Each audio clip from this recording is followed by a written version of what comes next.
Ten pass doctor MBBS এর action.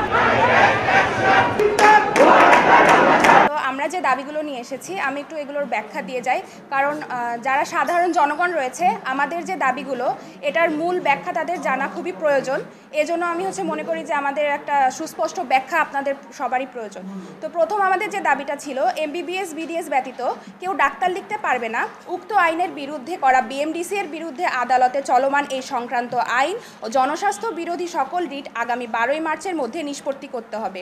বিএমডিসির registration শুধুমাত্র MBBS এবং বিডিএস ডিগ্রিধারীদের দিতে হবে। 2010 সাল থেকে ম্যাটসদেরকে বিএমডিসি থেকে রেজিস্ট্রেশন দেওয়া শুরু হয়েছে। এই ম্যাটসদের বিএমডিসি থেকে রেজিস্ট্রেশন দেওয়া অবিলম্বে বন্ধ করতে হবে। এখন দেখেন আমাদের যে প্রথম দাবিটা, এটা একটু আমি আপনাদের সামনে তুলে ধরি। এই যে আমরা দাবিটা কেন তুললাম, আপনারা জেনে থাকবেন ম্যাটস এবং ডিএমএফ যারা রয়েছে তারা কিন্তু এখন দেখা যাচ্ছে যারা ভুয়া ডাক্তার হিসেবে পরিচিত অনেকেই আছেন, এমবিবিএস বিডিএস ব্যতীত নামের পাশে তারা ডাক্তার ব্যবহার করে মানুষকে ঠকাচ্ছেন প্রতিনিয়ত। তো এর জন্য কি কি ক্ষতি হচ্ছে আমাদের? ভুল চিকিৎসা ও মৃত্যু ঝুঁকি বাড়ছে মানুষের। ভুয়া ডাক্তারের হাতে ভুল চিকিৎসা ও অপেশাদার চিকিৎসার কারণে অনেক রোগী মারাত্মক ক্ষতির শিকার হয়, এমনকি মৃত্যুও হচ্ছে। যেমন উদাহরণ হচ্ছে ভুল অপারেশন, ওষুধের মাত্রা বেশি অথবা কম দেওয়া। 2 নাম্বার হচ্ছে রোগ নির্ণয় ভুল ও রোগীর অবস্থার অবনতি। অনেক ভুয়া ডাক্তার রোগ নির্ণয় করতে পারে না বা ভুল পরীক্ষা নিরীক্ষার পরামর্শ দেয়, ফলে রোগ আরও গুরুতর হয়ে যায়। 3 নাম্বার হচ্ছে অপ্রয়োজনীয় ঔষধ ও অ্যান্টিবায়োটিক রেজিস্ট্যান্স। ভুয়া ডাক্তাররা প্রায়শই অপ্রয়োজনীয় ঔষধ বিশেষ করে অ্যান্টিবায়োটিক প্রেসক্রাইব করে, যা রোগীদের শরীরে ঔষধ প্রতিরোধী ব্যাকটেরিয়া তৈরি করতে পারে। 4 হচ্ছে সাধারণ মানুষের সঙ্গে প্রতারণা। অনেক সময় রোগীরা মনে করে তারা একজন প্রকৃত চিকিৎসকের কাছে চিকিৎসা নিচ্ছে, কিন্তু পরে বুঝতে পারে যে তারা প্রতারণার শিকার হয়েছে। এতে চিকিৎসা ব্যবস্থার ওপর মানুষের আস্থা কমে যায়।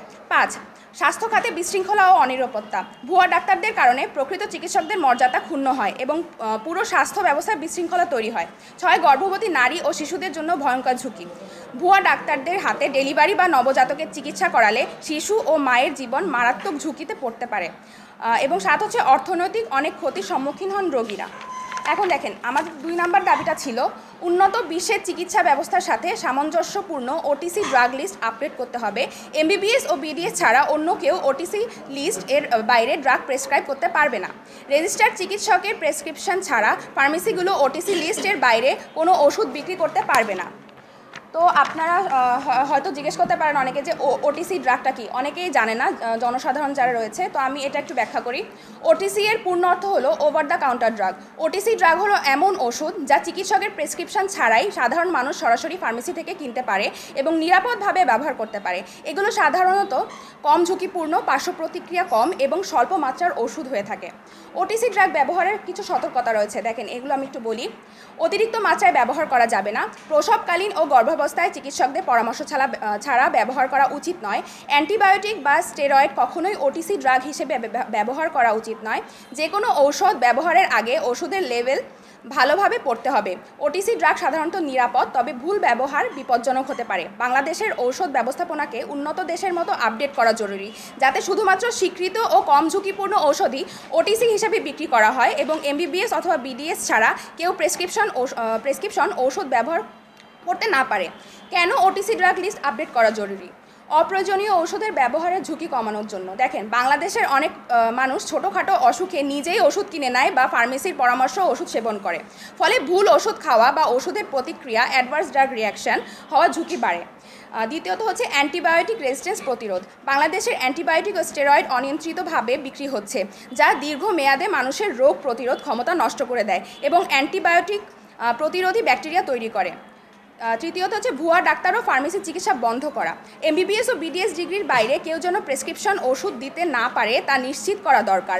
অনেক ফার্মেসিতে স্টেরয়েড, হরমোন ও মানসিক রোগের ওষুধ এমনভাবে বিক্রি হয় যা মানুষের শরীরের ওপর দীর্ঘমেয়াদী ক্ষতিকর প্রভাব ফেলে। এবং পরবর্তী হলো জনসচেতনতা ও নিরাপদ চিকিৎসা নিশ্চিত করা। অনেক উন্নত দেশে ওটিসি ও প্রেসক্রিপশন ড্রাগের তালিকা কঠোরভাবে নির্ধারিত থাকে এবং সাধারণ মানুষ শুধু অনুমোদিত ওষুধই কিনতে পারে। বাংলাদেশেও এই নিয়ম চালু করা দরকার, যাতে মানুষ ভুল চিকিৎসার শিকার আর না হয়। আমাদের 3 নাম্বার দাবিটি আরেকবার লক্ষ্য করি। আমাদের 3 নাম্বার দাবিটি ছিল স্বাস্থ্য খাতে চিকিৎসকের সংকট নিরসনে দ্রুত 10,000 জন ডাক্তার নিয়োগ দিয়ে সকল শূন্যপদ পূরণ করতে হবে। আলাদা স্বাস্থ্য কমিশন গঠন করে পূর্বের মতো 7ম গ্রেড নিয়োগ দিতে হবে। এটা একটু ব্যাখ্যা দিচ্ছি আমি।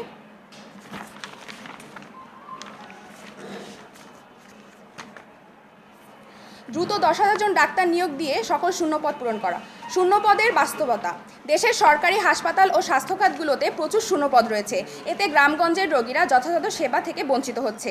স্বাস্থ্য কমিশন গঠন ও স্বচ্ছ নিয়োগের ব্যবস্থা করতে হবে। দ্রুত এই 10,000 ডাক্তার নিয়োগ দেওয়া হলে গ্রামীণ ও প্রান্তিক পর্যায়ে চিকিৎসক স্বল্পতা অনেকটা কমে যাবে। রোগীদের চিকিৎসা সেবা সহজলভ্য হবে। বেকার বা অপেক্ষমান তরুণ চিকিৎসকদের কর্মসংস্থান সুযোগ বাড়বে। প্রতি বছরই উল্লেখযোগ্য সংখ্যায় 8,000 থেকে 10,000 নিয়োগ অব্যাহত রাখতে হবে। চিকিৎসক এবং রোগীর অনুপাত। বাংলাদেশে ডাক্তার ও রোগীর অনুপাত বিশ্ব স্বাস্থ্য সংস্থা WHO মানদণ্ডের তুলনায় উল্লেখযোগ্যভাবে কম। WHO সুপারিশ অনুযায়ী প্রতি 10,000 জন মানুষের জন্য 10 জন চিকিৎসক থাকা উচিত, কিন্তু বাংলাদেশে এই অনুপাত প্রতি 10,000 জনে মাত্র 5.25 জন চিকিৎসক, যা WHO এর সুপারিশের তুলনায় প্রায় অর্ধেক। এই চিকিৎসক সংকটের ফলে হাসপাতালগুলোতে রোগীর সংখ্যা অত্যাধিক বৃদ্ধি পাচ্ছে, যা চিকিৎসকের উপর অতিরিক্ত চাপ সৃষ্টি করছে এবং রোগীদের সঠিক চিকিৎসা সেবা প্রদানে ব্যাঘাত করছে। ফলস্বরূপ চিকিৎসা অবহেলা ও ভুল চিকিৎসার ঘটনা বৃদ্ধি পাচ্ছে, যা রোগীদের জন্য মারাত্মক পরিণতি ডেকে আনতে পারে। বাংলাদেশের চিকিৎসক রোগীর অনুপাত এখনও আন্তর্জাতিক মানের তুলনায় অনেক কম।